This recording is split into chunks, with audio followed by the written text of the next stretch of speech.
Hello, good evening, and welcome to the Super License F1 live stream podcast thing with me. No Zach today, just me.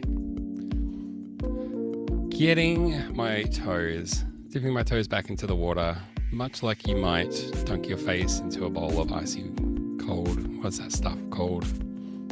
Is it Saratoga water? I've got a weird name, I can't remember, but you've all seen the video. Weird guy. I too got up at 3 a.m. and did 4 minutes of journaling and then ate a banana or whatever that guy does. I do it all too, baby. That's just my life. Doing a live stream today, but we'll be back, I believe, with the podcast next week. TBA, but let's just say next week. Let's just say it is. What if it was? Cheers. Here's to you. Oh.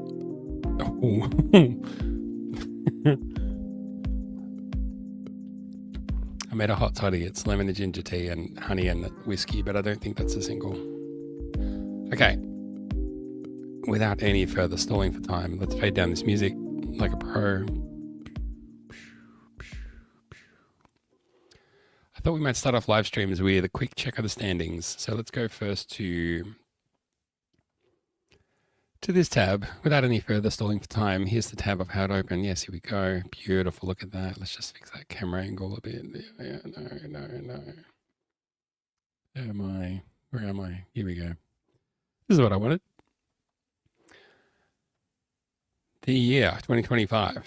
Team standings. Top of the tables, McLaren Mercedes after a very strong showing. Goodness me.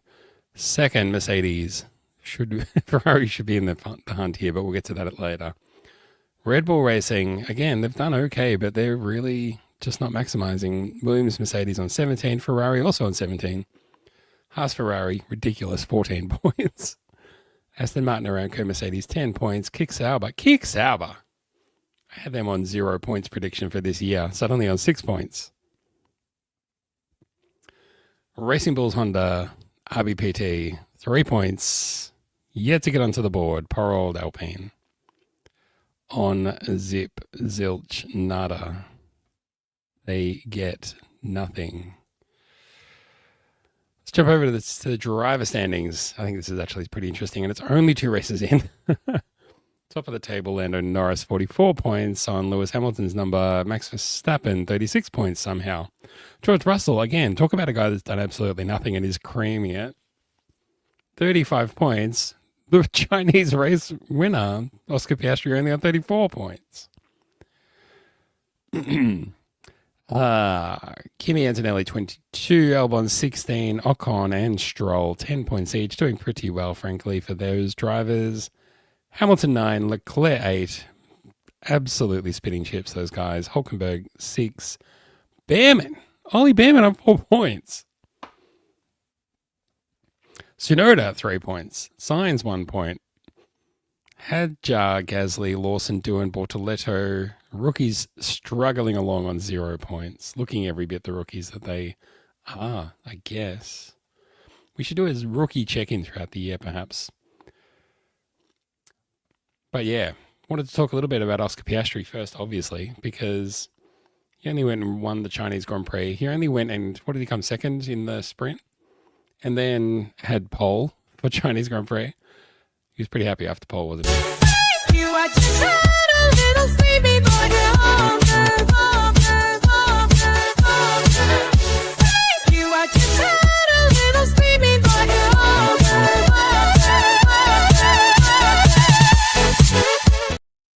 Same, to be honest. And someone said that if he had hung on for maybe second in Australia, maybe even third in Australia, he'd probably be topping the points instead of where he is, which is very hard to disagree with that. So Oscar Piastri off to a great start. And I said last year, and I think even in some of the preseason shows that we did, but also some of the appearances I did on other shows, they were like, what's it going to be like? What are you looking forward to? What's it going to be like when Oscar lines up in Albert Park? And I was like, he knows what he has to do. Get out there and out-qualify Norris. And if he can, he's a great shot. He's a great shot.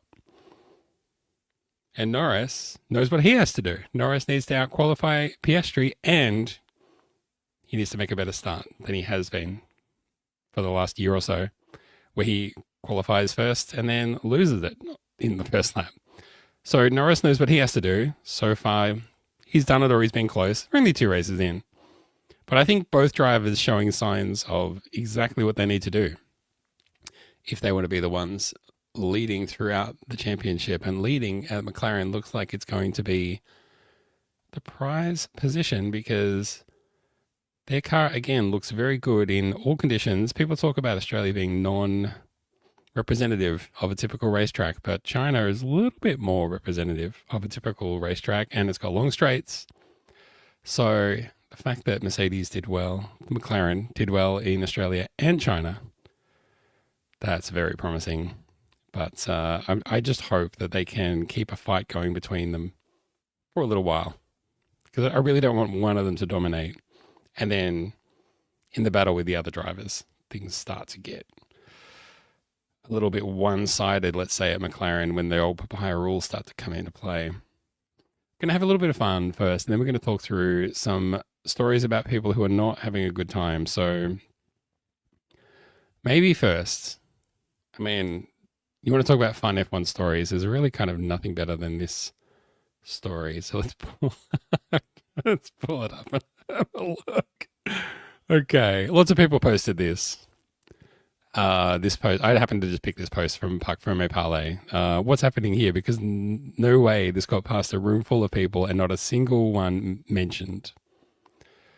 So this is the Ferrari official merch. Here's their race cap and here's their shorts. And I mean, wow. Wowie, wow. This is what it looks like. You too could look like this, with a pristine white shirt and this hat and these shorts. I don't have any idea what they're going for, honestly. But I think everybody knows kind of what they think it is. I mean, it's not, this is one of those things that you might think, oh yeah, that's what Reddit thinks. Nah, this is it. This is, the close-up of the shorts is damning. What on earth? Like, the thing that I posted in our group chat or in our Discord was like, someone was in a Ferrari merch marketing meeting and passed up the opportunity to say, guys, we can't release this merch because it looks like it's covered in jizz. Who wouldn't want to say that in their workplace and get away with it legitimately? Because the person who pitched this didn't say that. The person who pitched this didn't say, I think red covered in jizz. They didn't say it that way. So the only person who could have said it and got away with it is the objecting party. But I mean, and I've seen people say, I'm going to buy this. I'm going to buy the jizz hat. I want to wear a hat where it looks like I've just been absolutely hosed down. Like, I don't get it. I mean, people are buying this as a joke, surely. But like, guys, if you want to buy a merch for a joke, super license shirts for sale. You know what I mean? Buy one of those as a joke. That'd be funny. That'll show your friends. Oh boy. I just don't know what.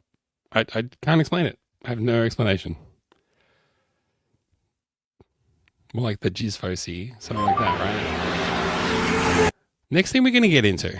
Oh my goodness me. It's only been 2 races, but poor old Liam Lawson is not doing so well as he was qualifying better when he was in a racing pool than he is now in the Red Bull. That's just not how it's meant to go. And everyone's looking at Chico Perez and going, well, he was doing better than this guy's doing. And they paid him $1 squillion to go away because they wanted Liam Lawson to come in and start winning or getting podiums or whatever. And he's not even close to doing that. He's embarrassing himself. So we get to this amazing interview. Give Ted Kravitz his due. I just pulled a random. Lots of people have posted this. I just pulled up a random clip, but we'll get to the good bit here, where he starts to talk about why he's putting the heat on Christian Horner. Why did they get rid of Chico Perez and pay him $1 squillion just to put Liam Lawson in the car and have him go bad? Let's have a watch and see what he says. You didn't pay off Checo for this, did you? I mean, the point was to replace Checo with a quicker driver. And is he just not a quicker driver? As I say, we'll have a good look at it. And, we'll we'll do what we can tomorrow. All right. Well, good luck with it. Thanks for talking to us. We'll have a look at it and see what we can find out tomorrow. Gosh, what did they find out the next day? Probably absolutely nothing. There's actually another angle on this, which goes into a little bit more detail. Let's have a look at that one. You know, you need him to score the constructors' points. You didn't pay off Checo for this, did you? I mean, the point was to replace Checo with a quicker driver. And is he just not a quicker driver? As I say, we'll have a good look at it, and we'll do what we can tomorrow.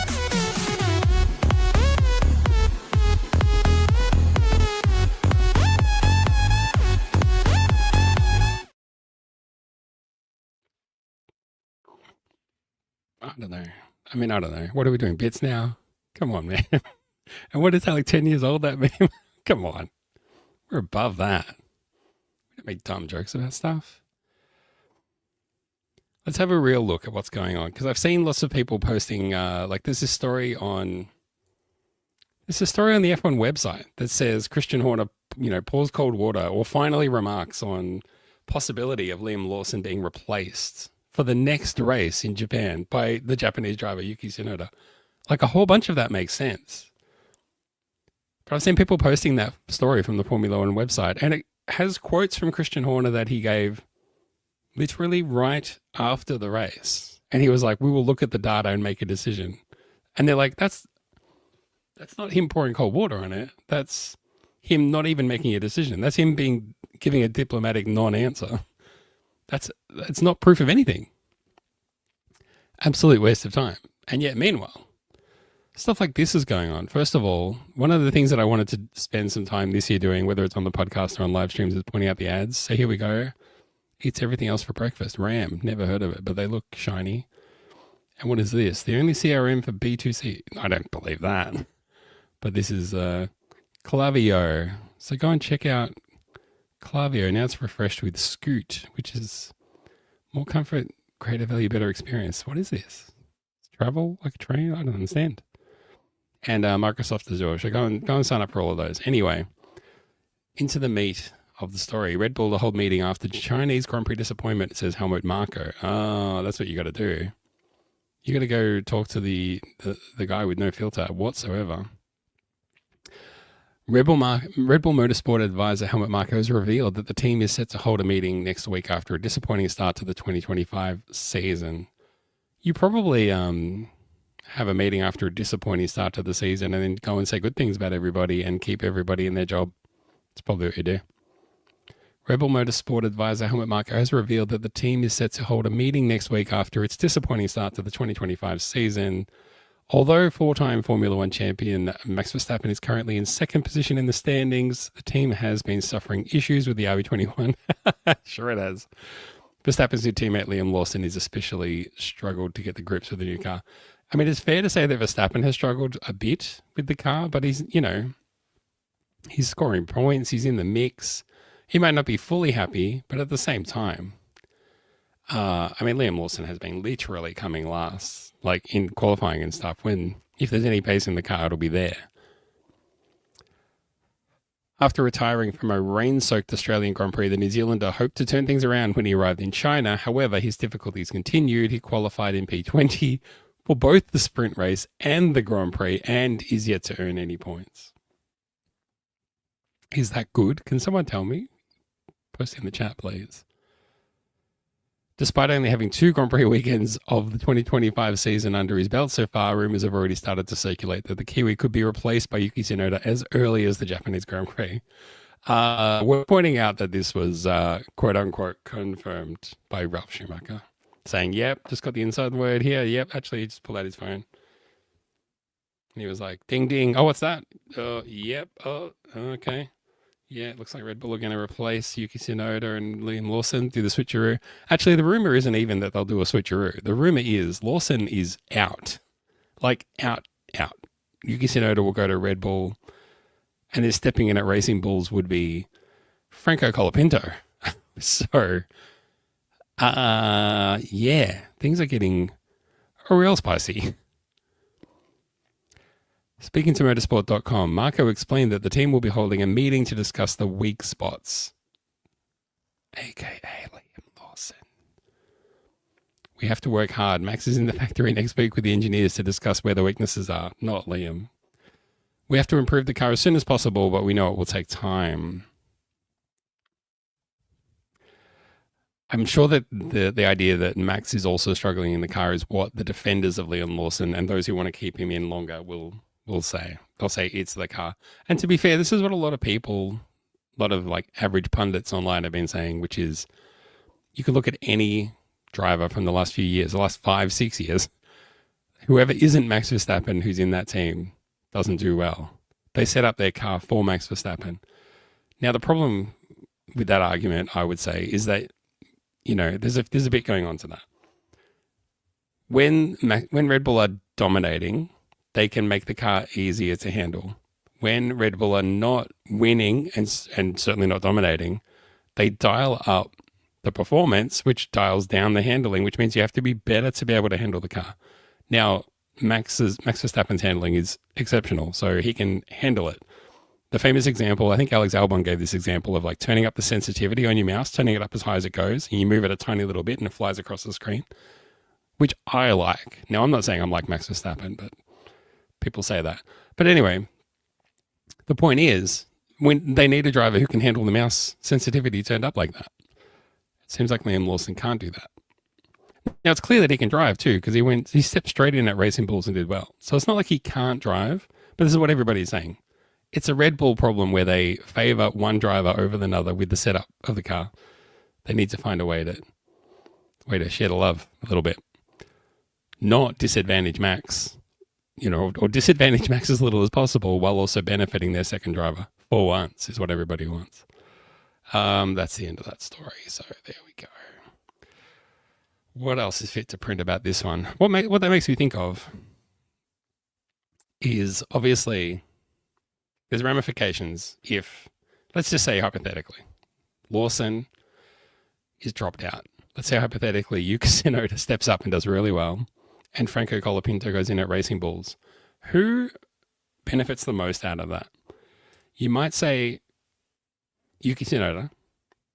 You might even say Franco Colapinto.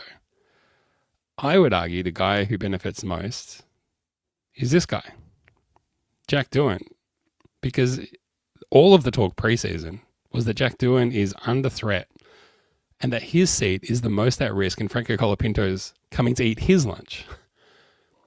Now, obviously, Franco Colapinto is stepping in at Racing Bulls, especially if they're doing better than Alpine are, which, I mean, we're only a few races in, but we just looked at the standings. Alpine are they're not doing well.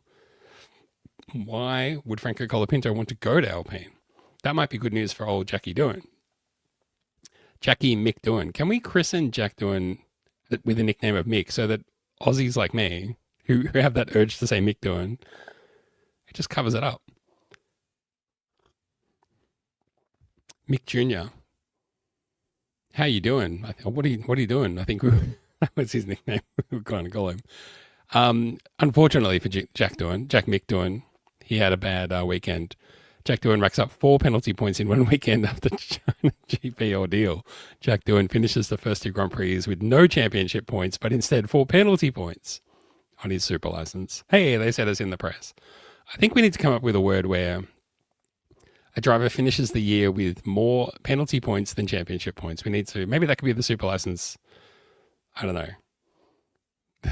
know. Champ of the year or something.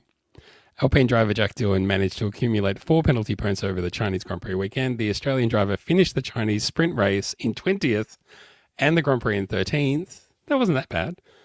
And although he didn't leave the Shanghai International Circuit with championship points, he did walk away with 4 penalty points on his super license. Here's how. Can we do this? What's the fast version of this? Okay. Sprint race, 10-second penalty and 2 penalty points after a collision with the Sauber driver Gabriel Bortoleto. A breach. Come on, Motorsport. We don't need to know what. Appendix L, Chapter 4, Article 2D, in case you were wondering which article he breached by colliding with the other driver. Stewards issued a 10-second time penalty and 2 penalty points. Chinese Grand Prix, 10-second penalty and 2 penalty points for a racing incident involving Isaac Hadjar. That one was really That one was really also pretty egregious. And if you're curious, that was Appendix L, Chapter 4, Article 2B this time. That's my favorite of the articles, frankly. The other ones, they can all, I don't know, they can all go jump in the lake. So anyway, I just wonder if this whole musical chairs thing ends up eventuating. I just feel like it could be good news for Jack Doohan. I feel like Jack really needs a season to just find himself. I feel bad for Liam Lawson, but that said, he's sort of also had a chance already. And you could look at drivers like Daniel Ricciardo, who was sort of pushed out of the sport, partly because of his own form, but also partly because of the promise of someone like Liam Lawson. So, you know, Liam Lawson, he's claimed some scalps, had his chance. I don't know. I just feel like the only way that Red Bull can really win and get out of this thing is to just chop every driver. Put them in for practice, and if they don't top the timesheets, just chop them, put someone else in. I don't think they'd swap enough drivers. That's what I'm saying. They're going to have to sign every Formula 3 driver because they're going to be rotating them so fast. Oh. What other stories are there? There's obviously a few other people. There's a few other people who didn't have good weekends. You could say, you might have heard. So one of those things that if you watch the Chinese Grand Prix, you found out about later, like hours later, hours and hours later. Some people were saying, I went to bed knowing the result of the race and I woke up not knowing the result because they changed it. And I've been there, man. Zach and I went to the Australian Grand Prix and saw Daniel Ricciardo stand on the podium and get a trophy, and then 7 hours later or something, it got ripped off him. I've been there. I know what it's like. But this was the story after the Chinese Grand Prix. Hamilton disqualified from Chinese Grand Prix after skid block breach as Ferrari suffered double disqualification. I kept seeing all these headlines that said Hamilton disqualified, and I was like, yeah, but also so was Gasly, and so was Leclerc. Why do they keep saying Hamilton? I think it's because Gasly and Leclerc were disqualified at the same time, and those articles had already been written, and then it was only later that Hamilton got disqualified. So this fresh round of headlines came out. Now that said, I mean, it's almost like it's that thing of like if you're on a plane and there's a famous person and it goes down, the headline is going to be famous person dies in plane, but you don't get a mention. You know what I mean? But anyway, Lewis Hamilton and others were disqualified from the Chinese Grand Prix after a skid block breach. Let's work out what that is. Everybody used to seeing Lewis in red so far?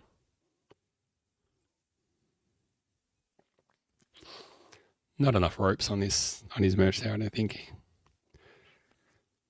Lewis Hamilton's been disqualified from the Chinese Grand Prix after the rear skid block on his Ferrari was found to be under the minimum thickness required in the technical regulations, meaning both of the team's drivers have lost their results, given that Charles Leclerc has also been disqualified for a car weight breach.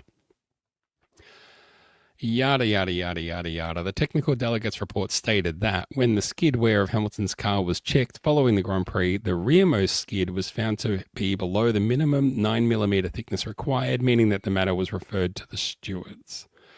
Guess what the stewards did? Slapped a big old black flag on it. Hamilton and the team representative were subsequently required to report to the stewards, and after a hearing took place, it was announced that the Briton had been disqualified from the results of Sunday's race.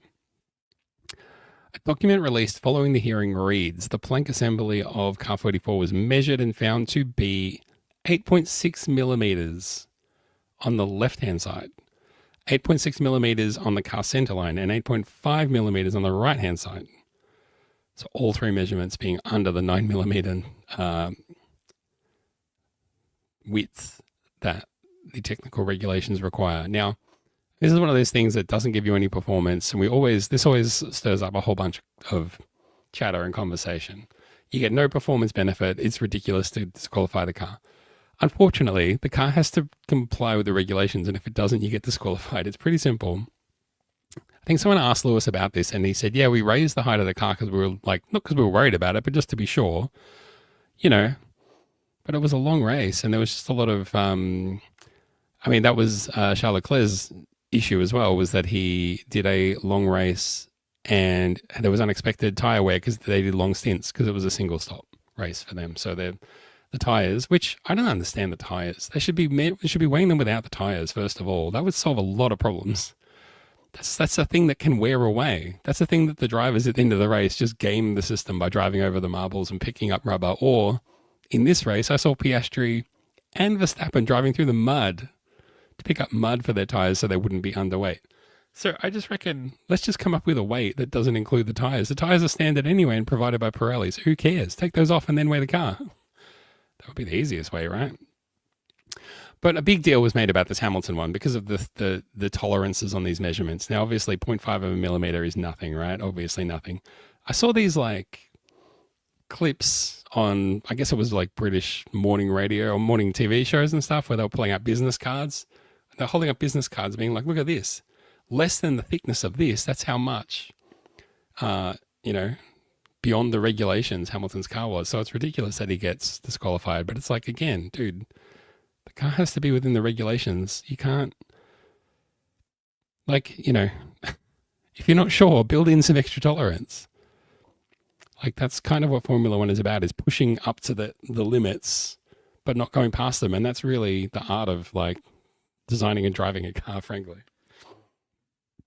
Oh, you love this one. The stewards determined that Article 3.5.9 of the FIA regulations had been breached. The standard penalty is disqualification, and it needs to be applied. Whoops.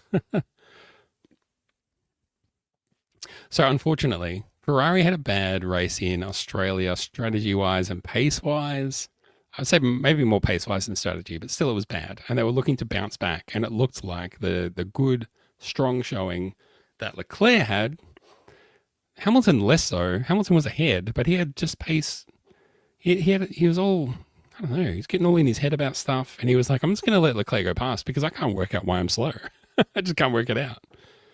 And then there was those great radio messages from the team to Leclerc, where the team was saying, like, how about you try one where on turn 2 you stay off the curbs? And he was like, nope. And they're like, dude, we're trying to help you go faster. And then apparently he did it and he went faster. So, we got that great radio message, but he should have just done what he was told anyway. And then later he was like, what can I do? And they were like, you're losing time in turn 8 and 9. And he was like, I know, you've told me 100 times. And they must have been like, well, fucking do it. Have you tried doing it? Have you tried actually doing what we said? Last little details here. Alpine's Pierre Gasly was also hit with a disqualification for the same breach as Leclerc, with the Enstone outfit remaining as the only team yet to score a point so far. This was about who got promoted. So here we go. The double disqualification for Ferrari means Esteban Ocon, Kimi Antonelli, Alex Albon, and Ollie Behrman, who had finished 7th through to 10th respectively, are now promoted by 2 positions, while Lance Stroll, Carlos Sainz also take home points by moving into the top 10, given that Gasly has also been disqualified from P11. So Carlos Sainz got 1 point, I think. He was in 10th, and that's his first point for Williams. And yeah, the swag of points that Esteban Ocon and Ollie Behrman got for Haas only grows. Race tickets for Japan. Well, I mean, maybe if you want to book for next year, but that's optimistic otherwise. So I don't know. I don't know what to do here. What do you think? Do you think it was fair? Do you think it was unfair? What should we even do about that? I had another article to read about that, but I think it's just the same thing again, so we won't need to do that.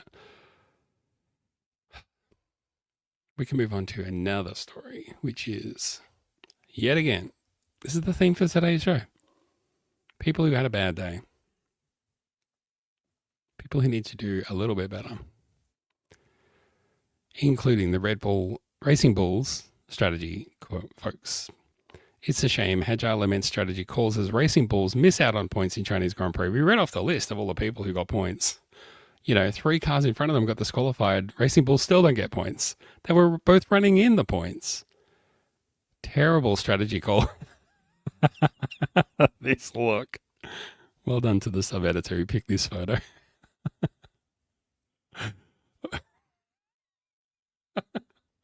There was a great story, actually. That was a joke. That was just like Isaac Hadjar consoling Lewis Hamilton's father after Ferrari disqualification. Anyway, Isaac Hadjar and and Yuki Tsunoda were left wanting. Isaac Hadjar was left ruining Racing Bull's decision to opt for a two-stop strategy, as both he and teammate Yuki Tsunoda failed to score in the Chinese Grand Prix despite promising starting positions. So you probably know the winning strategy for the week. Not literally, but also literally, was a one-stop strategy. They did two, and it was stupid. The Racing Bulls duo were one of the talking points of Saturday's qualifying in Shanghai, with Hadjar taking P7, great job Hadjar, and Tsunoda grabbing P9, but for the second Grand Prix in a row, the team failed to capitalise. Last weekend in Australia, the team pitted P5 starter Tsunoda late amid falling rain during the race, something that ultimately ended his chances of points, while Hadjar unfortunately spun out on the formation lap again after taking a P11 starting slot.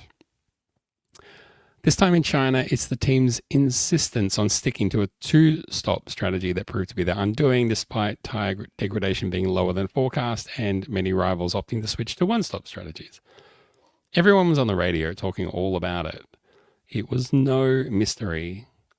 And I feel like it's one of those cascading things where someone in sort of fourth or fifth, someone like Verstappen says, I'm going to do a one-stop, and then the driver in front has to do a one-stop, because if they do a two-stop, all of a sudden they have to pass Max Verstappen to make it work. So they don't. They just hang it out. And then the guy in front of them has to do a one-stop. And then the guy in front of them has to do a one-stop. So it works forward from whoever makes the call. It works forward. But like the one-stopper move was on. So I don't understand what they were thinking, really. Tsunoda was further hampered when his front wing suffered a failure. Yeah, I remember that. Just driving down the straight. And all of a sudden, bang. Just went all sideways. Hadjar found himself boxed in behind Alpine's Jack Doohan for lap after lap. Luckily, he didn't get hit, though. Oh, yeah, whoops, he did. Doohan was eventually handed a time penalty for forcing Hadjar off track during their on-track battle. While that gained the French rookie one place when it was applied after the flag, he wasn't able to try and chase down the cars ahead, so it was too little too late, is what they're saying. At the time, the duo were fighting for P14, but following Charles Leclerc, Lewis Hamilton, and Pierre Gasly's disqualifications, Hadjar was promoted to P11, agonisingly close to points. Honestly, what I could have maybe done better is the lap one, just avoiding chaos, Hadjar said afterwards. We had a really nice launch, better than both Ferraris ahead, but I just got stuck in turn 2 and lost positions. Blah, blah, blah. He lost time, and he says it's a shame. So, I mean, unfortunately, what he's done here is talked about what a shame it was to talk about the doing the one-stop strategy, and that's become the headline. Whoops. If you're a racing driver and you want to do justice by your team, just don't use words like shame, we blew it, because that'll definitely go straight into the headline. What happened today was out of my control, but I can't help thinking what it would have been like with a one-stop strategy race. Well, I can help you out there, buddy. I can help you out there, bro. Would have been better. Would have been better than what you did. Sorry. So lots of bad news. What can we, like, I mean, I don't want to end on a bad thing. What's going to happen? Yuki Tsunoda, is he finally going to get that seat that everyone was crying out for months that he should get? Will that be a good news story? What about Jack Mick doing? Is he going to be able to hold on to his seat and prove the doubters wrong? Is he going to actually have a chance of redemption? Go up against Pierre Gasly and beat him on merit rather than, outperforming him based on a DSQ for being underweight. I don't know. But here's what I do know. I feel like I need cheering up. So here's another fun story. We'll go out on this one. You might remember last year, one of the best moments really of last year was Jacques Villeneuve at the Canadian Grand Prix, absolutely going in hammer and tongs on Daniel Ricciardo, saying, what is he doing in Formula One? What has he done since, blah, blah, blah. Why is he still in the sport? He's a joke. And then Ricciardo went and put it on like P5 in qualifying or something. And he was like, I've got a message for Jacques Villeneuve, go eat shit. Pretty great. Ever since then, any story about Jacques Villeneuve is and getting comeuppance and getting karma is what I'm all about. So this from the drive. F1 champ Jacques Villeneuve got trapped in an airport toilet last weekend. The 1997 F1 drivers champ eventually had to kick his way out of the stall after airport security couldn't help him escape. This is from his Instagram. The long winter is coming and the world's press is making its way to Australia for the start of the 2025 Formula One season this weekend. That was a few weeks ago. Among them is 1997 drivers champion Jacques Villeneuve, who should be in Melbourne by now after spending half an hour trapped in an airport bathroom stall against his will. As if he could have been trapped in there, but that's what he wanted to happen. Let's take a short view back to the past. On Sunday, the former Williams star posted a selfie on Instagram from Milano Malpensa Airport. By that time, Villeneuve had spent 20 minutes in the stall, and to add injury to insult, estimated that the automatic toilet he was stuck with had flushed about 40 times over that span. Very impressive, he wrote.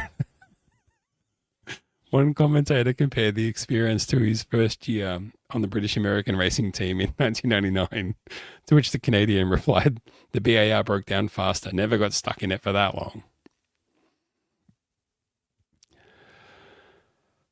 Security apparently couldn't get Villeneuve out, but he didn't let that stop him. About 10 minutes later, Villeneuve said he broke the door down with his legs. This apparently also caused a panel from the ceiling to fall and strike him on the head. But thankfully, it seems he wasn't too busted up, judging from the fact Villeneuve shared the whole aftermath on social media. There you go. Say social media. It's healing. Nothing but good things happen when you post on social media. If you know Jacques, you know he's a polarizing figure in the F1 world. He's never afraid to speak his mind, as demonstrated last year when he went after former Formula One driver Daniel Ricciardo, blah, blah, blah.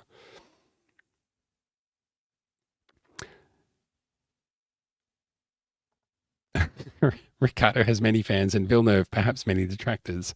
Dutch racing driver Tom Coronel asked Villeneuve during the toilet saga who might have locked him in. The Williams ambassador and Sky Sports pundit replied, "Wondering how many enemies I have before the first Grand Prix." Who locked him in, the dunnies? That is what we were all here to try and understand and work out. Would you have done it? It's one of those opportunities that you just get. Like, sometimes life presents you with an opportunity to do good in the world. Sometimes all you've got to do is just step up. So what would you have done?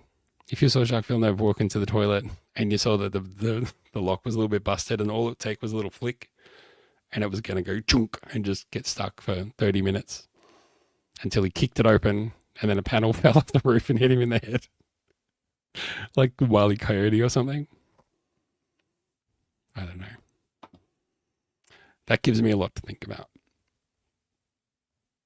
Speaking of doing a lot of thinking, we don't do a lot of thinking on the F1 podcast that we do, which is called Super License. You might be able to find it in all your favorite podcast catches and so on.